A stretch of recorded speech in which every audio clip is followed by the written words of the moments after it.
Hello everyone, I hope you all are fine. आज हम 11th business studies के अंदर हमारा नेक्स्ट चैप्टर स्टार्ट करेंगे, दैट इज़ चैप्टर नंबर 8.2, जिसका नेम है एंटरप्रेन्योरशिप डेवलपमेंट। इसके अंदर हम एंटरप्रेन्योरशिप के बारे में पढ़ेंगे कि जो एंटरप्रेन्योरशिप है वो क्या होते हैं। देखिए, सबसे पहले हम एंटरप्रेन्योर पढ़ेंगे। हम कहते हैं ना कि एंटरप्रेन्योर, अब एंटरप्रेन्योर का मीनिंग क्या होता है, देखिए, it refers to the person who sets up his own business unit. Entrepreneur कौन होता है? वो पर्सन, ठीक है, जो अपना बिजनेस सेट करता है। मान लीजिए मुझे कोई बिजनेस खोलना है, तो मैं कौन हुई? मैं अपना बिजनेस सेट करना चाहती हूँ, ठीक है, तो मैं कौन हुई? एंटरप्रेन्योर। मतलब जो पर्सन, ठीक है, वो पर्सन जो अपना बिजनेस सेट करना चाहता है, अपनी बिजनेस यूनिट को स्टैब्लिश करना चाहता है, उसे हम क्या कहते हैं? एंटरप्रेन्योर कहते हैं। अब बात आती है एंटरप्रेन्योरशिप क्या होता है। तो देखिए, it refers to the process of setting up one's own business unit. अब एंटरप्रेन्योर कौन था? वो पर्सन जो अपनी बिजनेस यूनिट को एस्टैब्लिश करना चाहता है, ठीक है। और एंटरप्रेन्योरशिप क्या हुआ कि बिजनेस एस्टैब्लिश करने के लिए जो उसने प्रोसेस अडॉप्ट किया, ठीक है भाई, वो आइडिया बनाएगा, प्लानिंग करेगा, फिर वो एक्चुअल में काम करेगा, सारे रिसोर्सेज इकट्ठे करेगा, जो वो जो प्रोसेस है, ठीक है, वो क्या कहलाता है? एंटरप्रेन्योरशिप कहलाता है। फिर आता है एंटरप्राइज। एंटरप्राइज क्या है? इसका रिजल्ट, एंटरप्रेन्योरशिप का रिजल्ट, जो हमने प्रोसेस अडॉप्ट किया, उससे जो हमारा क्या हुआ? बिजनेस एस्टैब्लिश हो गया, ठीक है, वो जो बिजनेस हो गया, बिजनेस, वो क्या हो गया? एंटरप्रेन्योरशिप। जो इसका रिजल्ट निकल कर आया एंटरप्रेन्योरशिप से, वो क्या होगा? एंटरप्राइज, ठीक है। मैं अपना बिजनेस खोलना चाहती हूँ, मैं एंटरप्रेन्योर हूँ, मैंने बिजनेस खोलने के लिए जो प्रोसेस अपना है वो एंटरप्रेन्योरशिप, और जब मेरा बिजनेस एस्टैब्लिश हो गया, जब मैंने शॉप वगैरह खोल दी, ठीक है, वो क्या हो गया? एंटरप्राइज हो गया। तो एंटरप्रेन्योर कौन हो गया? पर्सन, मतलब सब्जेक्ट, एंटरप्रेन्योरशिप प्रोसेस, जो काम करता है, जो प्रोसेस है, वर्ब क्रिया, और एंटरप्राइज जो रिजल्ट निकल कर आता है, मतलब ऑब्जेक्ट, ठीक है। तो ये हमारा एंटरप्रेन्योर, एंटरप्रेन्योरशिप और एंटरप्राइज। अब हम स्टडी करेंगे फीचर्स ऑफ एंटरप्रेन्योरशिप, कि जो एंटरप्रेन्योरशिप है उसके फीचर्स क्या क्या हैं, कौन कौन से हैं। तो सबसे पहले देखिए, सिस्टेमैटिक एक्टिविटी। ये कहता है entrepreneurship is not a spontaneous activity. जो एंटरप्रेन्योरशिप है वो स्पॉन्टेनियस नहीं है, मतलब ये नहीं कि खुद से ही क्रिएट हो जाएगी, यह स्वाभाविक नहीं है। This is a systematic activity, ये एक सिस्टमैटिक एक्टिविटी है। One has to take various steps one after the other to achieve it. कि अगर हमें एंटरप्रेन्योरशिप को एस्टैब्लिश करना है तो हमें बहुत सारे स्टेप्स को फॉलो करना पड़ता है। ये एक सिस्टमैटिक एक्टिविटी है, इसके अंदर हमें प्रोसेस अडॉप्ट करने पड़ते हैं, एक के बाद दूसरा स्टेप जो है वो हमें फॉलो करना पड़ता है। और इन एक्टिविटी को अच्छे से कंप्लीट करने के लिए स्पेशल नॉलेज की रिक्वायरमेंट पड़ती है। और ये जो स्पेशल नॉलेज है वो कहाँ से आती है? हमारी एजुकेशन से, ट्रेनिंग से और एक्सपीरियंस से। तो एंटरप्रेन्योरशिप जो है वो एक सिस्टमैटिक एक्टिविटी होती है।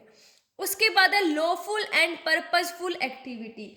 देखिए, जो एंटरप्रेन्योरशिप है वो किससे रिलेटेड होती है कि आप जो है, आपका बिजनेस जो है वो लॉफुल होना चाहिए और पर्पसफुल होना चाहिए, ठीक है। कोई इलीगल नहीं होना चाहिए, बिजनेस जो है लीगल होना चाहिए, पर्पसफुल होना चाहिए। जो एंटरप्रेन्योरशिप है उसका ऑब्जेक्टिव क्या होना चाहिए? जो बायर्स है उनको तो वैल्यू प्रोवाइड करे। वैल्यू मतलब भाई बायर जो खरीदना चाह रहे हैं वो क्या लेंगे? Goods and services. जो इन्वेस्टर्स हैं उनको क्या मिले? कंसीडरेशन मिले। और एंटरप्रेन्योर है उनको क्या मिले? लास्ट में एंटरप्रेन्योर का क्या होता है? प्रॉफिट। तो लॉ एंड पर्पसफुल एक्टिविटी के लिए ही एंटरप्रेन्योरशिप जो है वो एस्टैब्लिश होना चाहिए। नेक्स्ट है इनोवेशन। देखिए, इनोवेशन का मतलब होता है कुछ नया करना। देखिए, innovation means doing something new, मतलब कुछ नया करना, कुछ नई डिस्कवरीज करना, कुछ नया खोजना।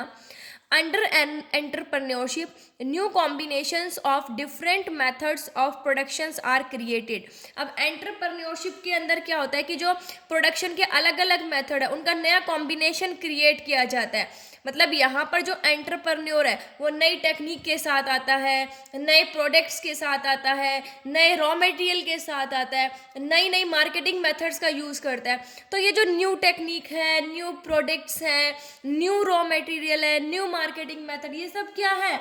इनोवेशन की तो एग्जाम्पल है, क्योंकि इनोवेशन का मतलब क्या होता है, कुछ नया करना। और जब एंटरप्रेन्योर नई नई टेक्निक के साथ, नए प्रोडक्ट्स, नए रॉ मटेरियल, नई मार्केटिंग मेथड्स के साथ आएगा, तो हम क्या कह सकते हैं कि एंटरप्रेन्योरशिप में क्या है, इनोवेशन होती है। ठीक है, नेक्स्ट है ऑर्गेनाइजेशन ऑफ प्रोडक्शन। अब देखिए, under entrepreneurship new methods of production are adopted.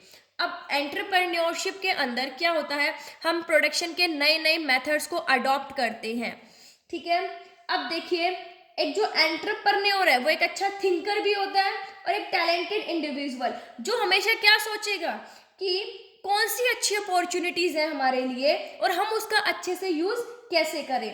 तो जब एक एंटरप्रेन्योर जो है वो क्या करता है, देखिए, जब इंफॉर्मेशन कलेक्ट करता है, किसकी इंफॉर्मेशन, जो भी हमारे प्रोडक्शन के सोर्सेज है, ठीक है, उनकी जब इंफॉर्मेशन कलेक्ट करता है कि वो कहाँ से अवेलेबल होंगे, उनका यूटिलाइजेशन कैसे किया जाएगा, तो ये क्या होता है, ऑर्गेनाइजेशन ऑफ प्रोडक्शन। तो एंटरप्रेन्योरशिप के अंदर जो भी प्रोडक्शन के सोर्सेज है, सबसे पहले उनकी नीड को आइडेंटिफाई किया जाता है, फिर उनकी अवेलेबिलिटी कहाँ पर होगी, कैसे हम उसको अच्छे से यूटिलाइज करते हैं, ये सारी चीजें भी किसके अंदर होती है, एंटरप्रेन्योरशिप के अंदर होती है।